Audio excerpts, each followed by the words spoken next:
Are you training at a Brazilian Jiu Jitsu school or are you caught up in a cult? So, I am al-Aziz, the owner and head instructor of Semper Fortis Jiu Jitsu here in San Antonio, Texas, and here to tackle this week's question of the week.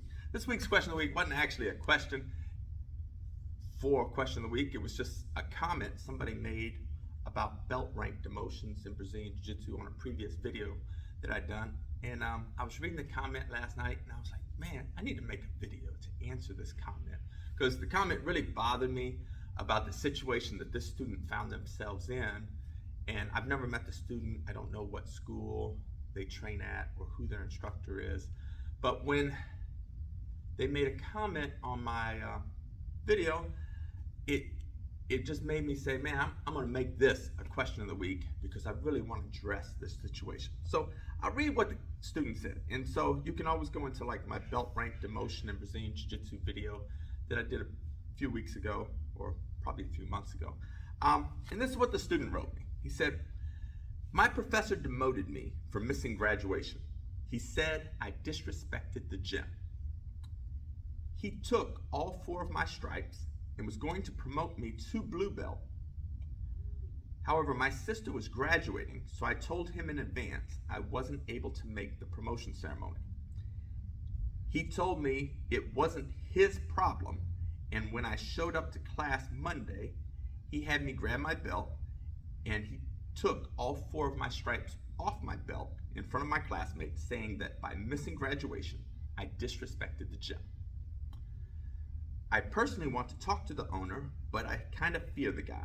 Do you think I should leave quietly or have a conversation with them and then leave? So I'm reading this and it's just so appalling, and I feel so bad for this student, and that they would have such a horrible experience. And I know we live in a society today where like, oh, don't judge others. You don't know both sides of the story. I'm going to judge it. I only know this side of the story. And if what this person wrote is correct, his professor, his instructor is a narcissist and just a downright bad person. Like, really, what are you doing here? Like, you think it's more important that this student attend your semi-annual promotion ceremony or annual promotion ceremony, however you do your belt promotions. It's more important for them to attend your ceremony than their sister's graduation. I don't know whether the sister was graduating from college, from high school, preschool, whatever the graduation was for. Family should always come first. And any instructor, any school owner that is trying to have you change your priorities, that their school or their instruction is more important than your personal family, like I said, is a narcissist and just an all-around piece of crap. And you should not train with that instructor. And I don't say that lightly because, I like to see people be loyal to the school, stay with the same school from white belt to black belt, but sometimes that is not possible. And in this scenario, that is not possible. That instructor that did that to you does not deserve your loyalty, does not deserve you as a student. Matter of fact, doesn't deserve any of the students he has. And if you are uncomfortable, confronting him with all these things, because you said you're afraid of him, you kind of fear the guy, if you can just send him an email. Send him an email, say, hey, I'm leaving. And if you want to know the reason why, you can just attach my video that I'm making right now. Be like, this is the reason why I'm leaving. And that guy should feel terrible. He should feel terrible about himself. And so the problem is that in martial arts, it gets two particular kinds of people come to martial arts from way different parts of the spectrum. You get one group of people who, are in a timid situation. Maybe they've been bullied throughout their lives, and they're coming to martial arts to develop their self-confidence and a skill set to protect themselves. And that's one group of people. And then you have another group of people that come to martial arts because they're pure narcissists. they want to get to the top of the food chain and then inflict their will upon others and mistreat others. Sometimes they refer to these individuals as, alpha males. They want to be the alpha male of the pack, or it could be the alpha female, whatever. They want to run things, and they really just want to bully others. And that creates a toxic environment for schools if instructors don't stay on top of that. If instructors aren't monitoring to ensure that this person who is timid and trying to develop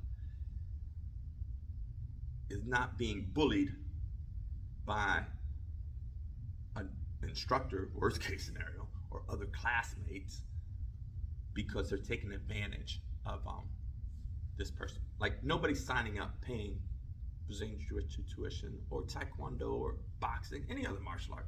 They're not signing up to be bullied. They're not signing up to be mistreated. They're signing up so you can teach them how to defend themselves, how to stand up to bullies. And so it's so disappointing that this person's instructor is a bully. And just disappointed me. I thought about that all night. I was like, man, it's just so sad. And the thing is you get these bullies, you get these narcissists that come in to martial arts, and they come in, like my younger brother. He had signed up. It was like karate or kung fu or something like that, and he was somewhere in Illinois. And he was telling me about his first couple classes, and he wanted to know what I thought about it. And I was like, oh, how'd it go? What are they showing you? And he's like, they showed me some kicks and stuff. And he's like, but last night, it was my rotation, to guard the office. I said, guard the office? He said, yeah. He said, every night, one of the students that comes to class has to stand in front of the instructor's office door, I guess some kind of, martial arts stance or whatever, and, guard the office and confront anybody that comes to the instructor's office. I don't know if there's some secret code, password, whatever, I don't. And I said, hold on, you're paying this dude to teach you kung fu, chi ball throwing, whatever he's teaching you. But every once in a while, when you go to school, instead of getting taught, you're paying him so you can guard his office and confront, like, who does he think's coming after him? Like, a Brazilian Jiu Jitsu guy's gonna come in and beat him up? He needs, like, you to slow the Jiu Jitsu guy down so he can escape out the back door. Like, what are you standing at the door guarding? And he's like, well, he just said, confront whoever. I'm like, look, that dude is psycho. I'm not a psychologist or a psychiatrist, but that's my unprofessional diagnosis. Your instructor is a psycho, and no, you should not be training there. Find another school. Like, who would do that? Like, it's just crazy. Like, you're gonna guard my door in some crazy stance. And, almost like, in the military, we came in, you walk your post in a military manner, you learn your general orders, and, you challenge anybody that comes up. But, that's guarding ships. That's guarding, military posts. You're guarding your instructor's door at a kung fu school or whatever they was teaching. I'm like, no, you should not train there no more. You're going to find somebody that's not such a narcissist. Find an instructor that, is not just going to teach you martial arts, but is a good person and is going to treat you kindly, treat you fairly. Like my instructor, Luis. He's an 8th degree coral belt. He trained directly with Helio Gracie. He was a longtime student of Holz Gracie and received his black belt in 1984 from Helio Gracie and Hickson Gracie. On a joint ceremony, they promoted him to black belt. So he's been a black belt in 1984. Now he's an 8th degree coral belt. And Luis is one of my dearest friends. And like, in the IBJJF thing, they say, call black belts professors, and, 7th degree coral belts, call them masters. And I remember, when I first met Luis, I'm like, master. And he's like, no, stop. He's like, just call me Luis.